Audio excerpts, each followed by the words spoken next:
Há um livro, e também nós estudamos a lição, eu estava a repetir isso, Estações de Família, Estações Familiares, de 2020, fala sobre esse aspecto.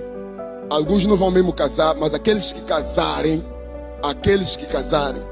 porque alguns na igreja vão viver mesmo solteiros, não casam, mas aqueles que casaram como nós que aqui estamos, devemos fazer um esforço de manter sempre a chama, quer dizer, ter um altar nas nossas casas. E é esse altar que vai nos elevar para os céus quando Cristo voltar. Manter essa chama.